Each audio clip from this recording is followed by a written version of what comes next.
Amasengesho ya mu gitondo. Nyagasani bumbura umunwa wanjye, maze ururimi rwanjye rutangaze hose ibisingizo byawe. Indirimbo. Zuba rirashe ku bazikamye mu rupfu, waraje kugira ngo abatabona babone, ukiza n'impumyi yabuvukanye. Ngwino Nyagasani Yezu. Rumuri rw'isi, reka turirimbe ihindukira ryawe. Aragasingizwa uje mu izina rya Nyagasani, ukiza umuryango we. Ntama ya Pasika, ntama uhabura abahabye, waje kugarura abana b'intama bazimiye, utanga ikiguzi cy'amaraso. Ngwino Nyagasani Yezu. Mushumba ubeshaho, reka turirimbe ihindukira ryawe. Aragasingizwa uje mu izina rya Nyagasani, ukiza umuryango we. Zaburi ya 84. Uhoraho azagaba ihirwe.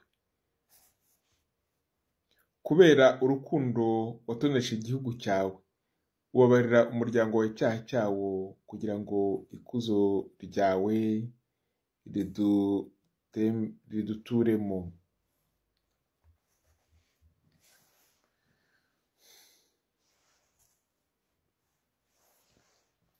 Uhoraho watonesheje igihugu cyawe, ugarura bene Yakobo bari bajyanyweho iminyago.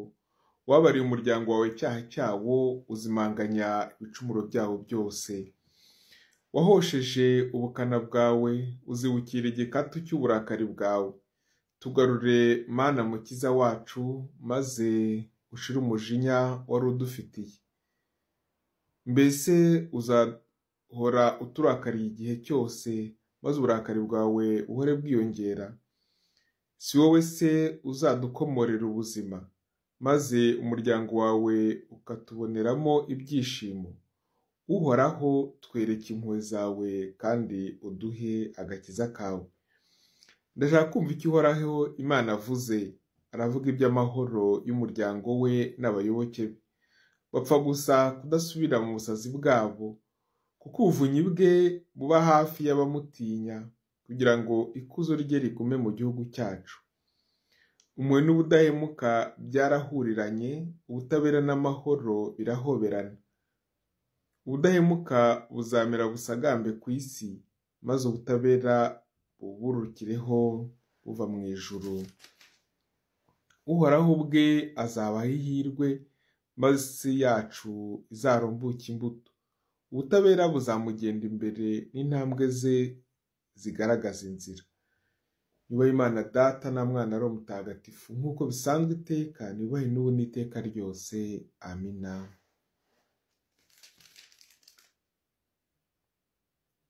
Kubera urukundo watonesha igihugu cyawe, ubara umuryango wawe icyaha cyawo.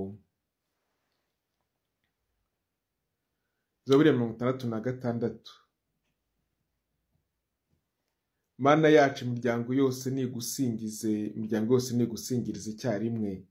Imana nitubabarire maze uduhe umugisha, itwereke uruhanga rwayo rubengerana, kugira ngo ku isi bazamenye ko ari wowe ugenga, n'amahanga yose amenye ko ari wowe ukiza.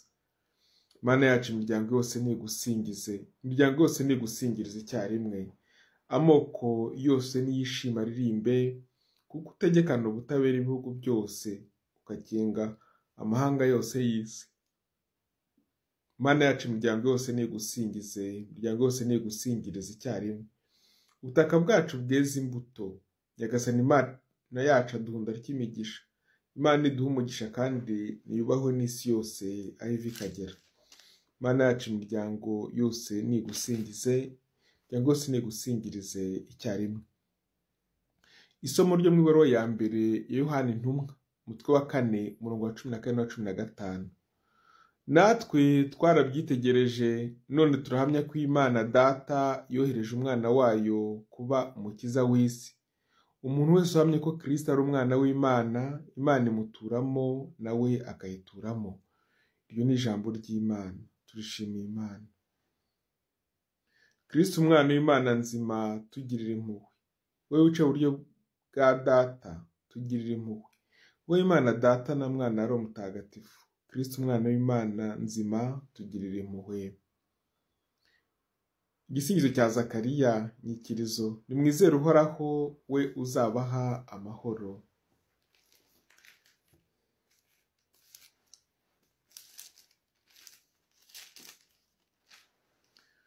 Nihasingizwe Nyagasani Imana ya Isiraheli, kuko yasuye umuryango we kandi akawukiza, yagatugoboreye ububasha budukiza mu nzu ya Dawudi umugaragu we, nk'uko abahanuzi be batagatifu bari barabitumenyesheje kuva kera, twazadukiza abanzi bacu, akatugobotora mu nzara z'abatwanga bose, yabagiriye impuhwe ababyeyi bacu, maze yibuka isezerano rye ritagatifu, ya ndahiro yarahiriye Aburahamu umubyeyi wacu, avuga ko namara kutugobotora mu maboko y'abanzi bacu, azaduha kumukorera ntacyo twikanga, turangwa n'ubuyoboke hamwe n'ubutungane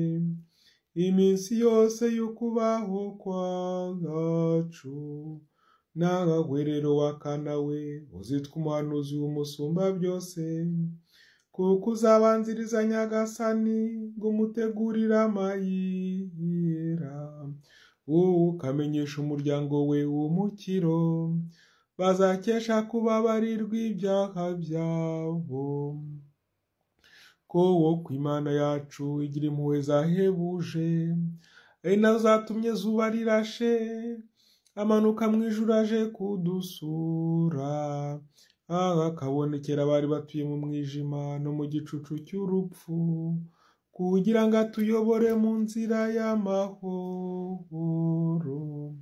Ubahwe Data na Mwana na Roho Mutagatifu, nk'uko bisanzwe iteka, ubahwe n'ubu n'iteka ryose. Amina. Kristu umwana w'Imana nzima, tugirire impuhwe. Kuri uyu munsi mushya utangiye, tsobe Kristu Nyagasani, utwumve Nyagasani. Yezu Kristu ntangiriro y'icyitwa ikiremwa cyose, humura amaso yacu tubone ubwiza bw'ibikorwa byawe, utwumve Nyagasani. Yezu Kristu rumurikira isi, ereka umutima wacu ugushaka kwawe, utwumve Nyagasani. Kristu mwana wa Data akunda byimazeyo, twigishe kumvira mu rukundo, utwigishe n'urukundo rwa kivandimwe, utwumve Nyagasani. Yezu Kristu we soko itanga ubuzima, ha umugisha umurimo w'uyu munsi, utwumve Nyagasani. Yezu Kristu nshuti y'abakene n'abato, duhe kumva ijwi ryabo, utwumve Nyagasani. Dawe uri mu ijuru, izina ryawe ryubahwe, ingoma yawe igere hose, icyo ushaka gikorwe munsi nk'uko gikorwa mu ijuru. Ifunguro dutungure duhe none, utubarire ibicumuro byacu nk'uko natwe tubara abaducumuyeho, ntuduterane mu bitwoshya, ahubwo udukize icyago. Amina. Dusabe. Nyagasani wowe udahwema kwita ku byo waremye, washatse ko umuntu agira uruhare muri icyo gikorwa cyawe, witegereze umurimo tugomba gukora, udufashe kubaho ubwacu kandi ugirire akamaro abo dushinzwe bose, bityo ingoma yawe igere hose ku bwa Kristu umwami wacu. Amina. Ushabije naduhana umugisha Imana Data na Mwana na Roho Mutagatifu. Amina. Umunsi mwiza.